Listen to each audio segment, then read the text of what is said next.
What's good? You guys want to know about the basics of investing? All right, well, keep watching.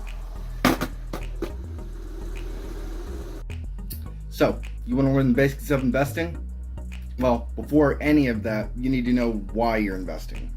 What is the main goal and the reason of why you're investing in the first place? You need to know that before you even learn the basics or even start to learn the basics of investing. Once you figured out the reason why you're investing, you need to obviously know the differences between saving and investing. Those are two different things. Yes, they are both for your financial future, but saving and investing is two different things. But the reason why you need to know the difference between saving and investing is because before you even invest, you need to have an emergency fund. And yes, I feel like this is the basics of investing, because before investing, you need to make sure that you're good financially. You need to make sure that you're not sticking money into the markets that you need next week for rent and stuff like that. So first off, build an emergency fund, and obviously the basics, know the difference between saving and investing, but save up an emergency fund and make sure you have a good cushion before you start investing. Number 3 is make an investment plan, a investment strategy. This is honestly the very basics of investing, because honestly, if you don't stick to a strategy, then most likely your gains you'll see the difference in the gains if you don't stick to your strategy. Make a strategy and stick to it. Yes, there are multiple different strategies out there, but a couple of these strategies, they stand the test of time, and they have been proven throughout the decades of investing. A couple strategies are buy and hodl, dollar cost average into the markets, and also choosing index funds. Also, when you are in the middle of creating your strategy, you need to realize that a shorter horizon time span is you need to be more conservative, because if you need the money right away, you really risk as much losing it. But if you have a longer time horizon, then you can put your money in riskier assets. And the reason why you'd want to put your money in riskier assets is because higher risk, higher reward. Low risk, low reward. Simple as that, guys. So next one, and normally 3 years, if you invest 3 years or longer, you won't lose money. Like, it's a proven strategy that if you leave your money in the markets and dollar cost average in, then you won't lose money. It's a proven strategy that works. If you ride the ups and downs of the market and don't get your emotions into it and freak out when it goes low, and because think about it, guys. If you sell when it's going down just to preserve the rest of what you have, you're doing the complete opposite of what you need to be doing. You're buying tops and selling bottoms. That's a strategy for disaster. It's as basic as this. And I know, most people say they know this, but then they do the complete opposite. Buy low, sell high. That's a basic thing that most people know. Buy low and sell high, not FOMO into the top of it and then sell when it's going down to preserve the rest of your money. That just doesn't make any sense.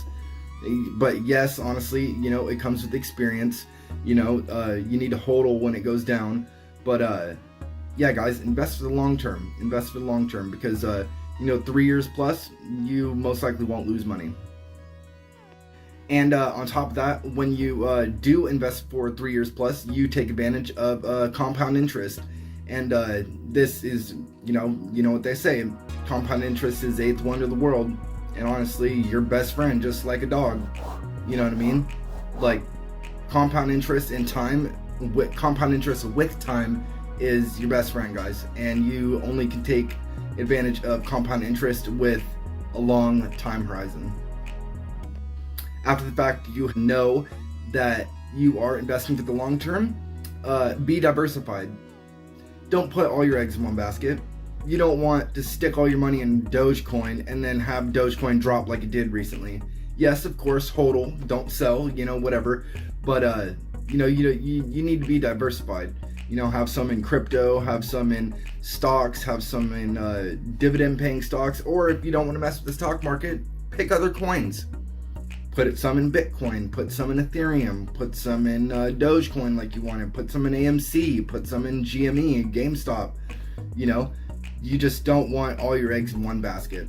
Yes, granted, you don't want to be over diversified, because if you are over diversified, you're spreading yourself too thin, and you will get average returns with that.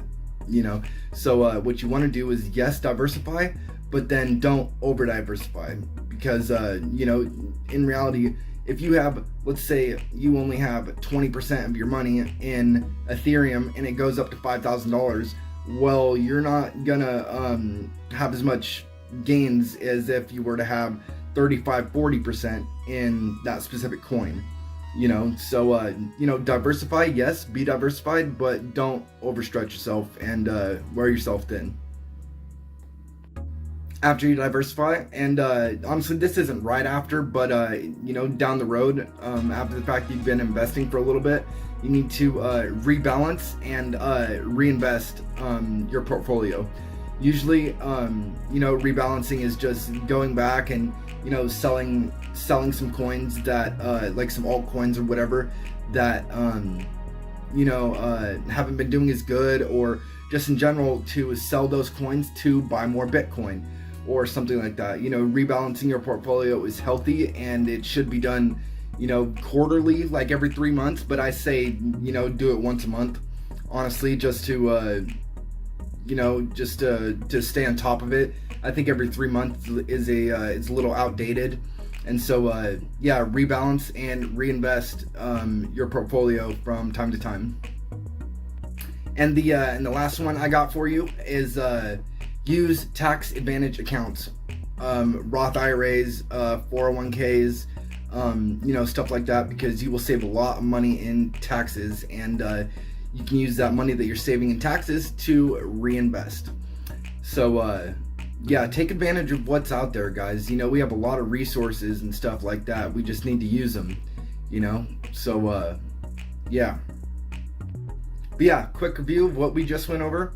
Number 1, know what you're investing for. Number 2, build an emergency fund before you invest.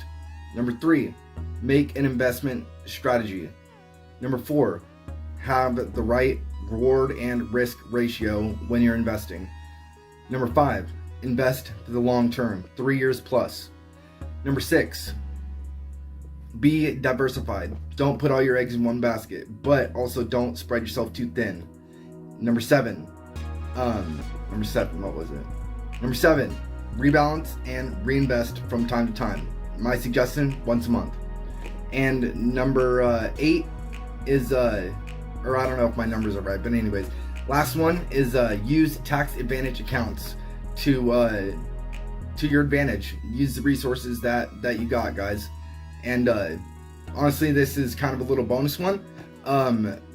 Find a brokerage / exchange that you like with low fees, and stick to that exchange. Don't be bouncing around, because everywhere has different fees and all this other stuff, and hidden fees and stuff like that. So stick to an exchange that you like, and use that exchange.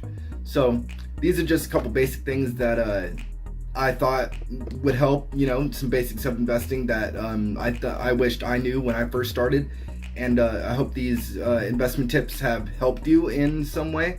Let me know if you guys, whatever type of questions or anything like that, or video topics that you guys want me to do, I'll knock it out. Because I'm wanting to help you guys. I'm more than willing to put a video together to help someone out. So all right, it's Ruckus the Creator. I'm out.